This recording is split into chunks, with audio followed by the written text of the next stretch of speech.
What's up, Star Wars fans? My name is Prince, and I'm an urban acolyte.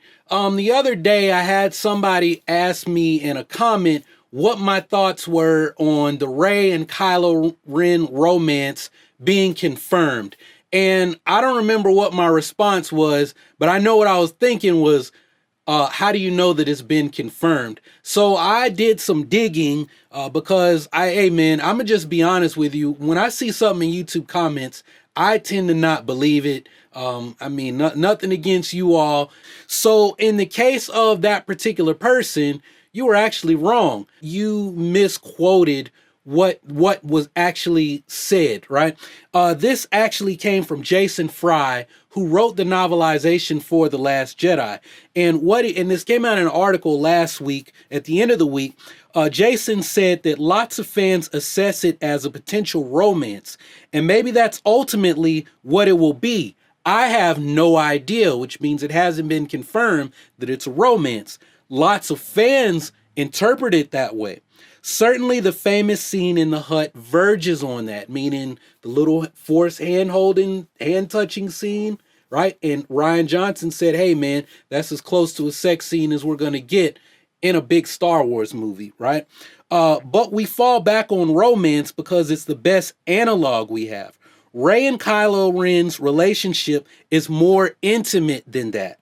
They've literally been in each other's minds. Rey's seen Kylo Ren's deepest fears. He's seen the past that she's buried. None of us have had that experience. My point is, romance may not be the end point of that, though it may be. The analog may be misleading because it's an analog. Their connection is deeper and stranger and far more complicated.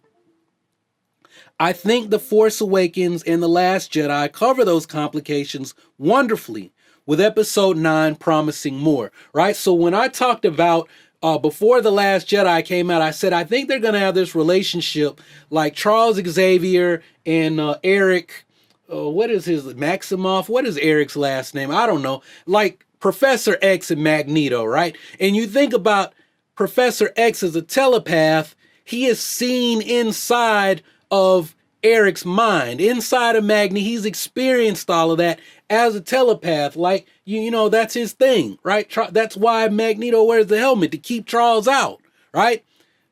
But with Kylo Ren, it's deeper because it's worked both ways. He's probed her memories, and when he probed hers, he left himself open for her to do the same thing. And then Snoke, and made it even stronger. He connected their minds where they could see each other, be present with each other, experience each other through time and space, right? We saw in The Last Jedi, right? So it's like they're almost one. They're two parts of a whole at this point. How does Rey become so powerful so fast? As Kylo Ren, she's testing her powers because she's testing his powers. His training became her training, right? Rey's experiences have become Kylo Ren's experiences. So where Rey, I thought she had some form of psychometry where she could touch something. According to Rey's survival guide, she could touch things and know the story of how they broke and how to fix them. Then Ben Solo may have that. Maybe he uses that to fix his lightsaber, to fix his helmet, as we heard in the video I just recorded that says that Kylo Ren is going to have a new helmet. He's going to repair his helmet that he smashed. Now, I don't know how he's going to do that because I thought it was smashed to pieces, but who knows, right? He's going to take it and, tape it back together with red tape. I don't know, but it's interesting that, the way they're so close. And I know JJ in the director commentary said he's like a black prince or a dark prince or something like that. And it's like, oh, and here's the castle. But he might have just been talking about that particular imagery that he was trying to evoke, on Takodana when Kylo Ren comes there and carries Rey off and Finn is running. Because what would Finn be then? Is he the Dark Knight? Is he a white knight, even though he's not white, which goes back to me saying that, hey man, I think originally they wanted a white guy to play Finn's character, not John Boyega, but he was the best, and that's who they went with, right? I think he was supposed to be the white knight in The Force Awakens coming to rescue Rey, and then as Rey is like, oh, I've got the Force, and the Force is awake, and I'm the one that's going to end up having to rescue you, Finn, but you were heroic, you know, facing down the Dark Knight, the Dark Prince, and Kylo Ren. So I don't know, man. Why can we not just say that, hey, man, these two characters have a very interesting dynamic. We've never seen anything like this in a previous sequel trilogy, right? With Anakin and Obi-Wan, we know that they're gonna fight by the end of it, right? And it's, oh, well, we're like brothers, right? I'm the older brother, I'm big brother, you're little brother, but you're the one that's talented, and I'm the master, you're the apprentice. But then, you know, Anakin becomes a knight and Obi-Wan is Jedi master, but it's, you know, it's still your master, but we're peers, right? You were my brother, Anakin, I loved you, right? There is big brother, little brother, and they're fighting, right? It's Cain and Abel in a sense, right? And and big brother wins, and he's heartbroken. He's so heartbroken he can't even finish little bro off. And that comes back to, I kind of bite him because Anakin is now Vader, is so angry that Obi-Wan didn't just finish him off. That's what fuels his anger as Lord Vader. Right? With Kylo, with this dude, like, bro, what's your problem, man? What is your deal? Why did you do all of this? What led you to that? Right? And with Rey, she knows why he turned to the dark side now. And she feels like, hey, man, I understand what happened. I know what happened to you now. I know why you're the way you are. And I'm not hearing it. La la la la. No light side. La la la la. Shut up, Rey. No, Rey. No, shut up. La la la. He is making that choice, and I don't know why I can't get people to understand that he is choosing to do this. Can he choose to do the opposite? Yes, he can choose to do the opposite, and Rey knows that. But he don't want to, man. He doesn't want to. And Rey at this point is like his conscience. She's like his good, but he's her. But on the flip side, he's her bad conscience. Come to the dark side, Rey. Come to the dark side. I'll tell you exactly what you want to hear. No, Kylo, you come to the light, right?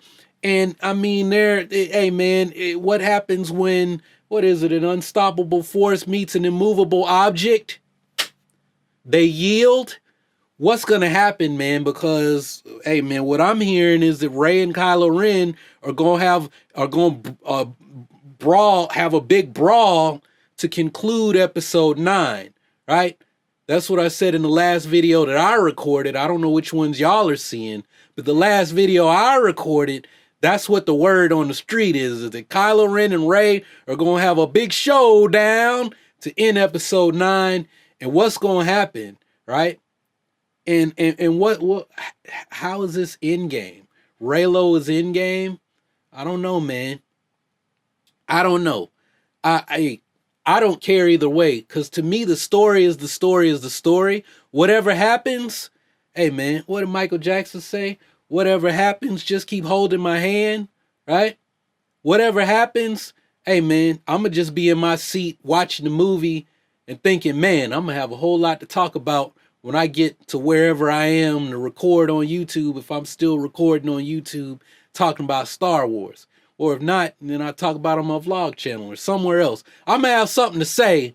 That's all I know. Regardless of what happens. If Reylo happens, hey man, it's not gonna steal the O out my joy, because I'm just happy to watch Star Wars, right? That's how I went into The Last Jedi. I was just happy to be able to sit there and chill. It was cold outside. Baby, it's cold outside. You know, it was cold outside in December. I'm in a warm movie theater with a recliner seat. I'm watching Star Wars, man. I got up the next day as soon as the first playing and went right back because, baby, it was cold outside. I don't know why it's always cold outside when I go see a Star Wars movie in Tennessee, and then when Christmas rolls around, it'd be like 70, right? But it's freezing. Well, it didn't do that last year, but The Force Awakens, it was like 70 on Christmas Day, but it was like 20 when I saw The Force Awakens. I don't know, man. Is that El Nino or what? It ain't no global warming. But it's 70 degrees in Tennessee on Christmas Day and freezing a week before. I don't know about that one. But I didn't come here to make fun of global warming in the El Nino. Hey, man, you heard El Nino? Well, I'm El Negro. But Reylo is in game. I don't know, man. Do they have a romance? Is it more than romance? Is it more than words? Right? Is it more than words between Rey and Kylo Ren? I don't know. What do you guys think? So let me know your thoughts down in those comments below, and I'll be checking back to see what you all have to say. If you haven't subscribed already, go ahead and click that subscribe button and take your first steps towards becoming an urban acolyte. Embark on the journey of becoming the hero of your own story and become a force for change in your community. Continue to support the channel. You can do that by checking out my top theories. Is it over here or is it over here? I think it's over here. The top theories on Star Wars Episode 9, or you can check out more videos about Star Wars Episode 9, but not necessarily fan theories. So I hope it's over here, but that's all I got for this one. Thanks for watching. Y'all keep on breathing, and may the force of others be with you always.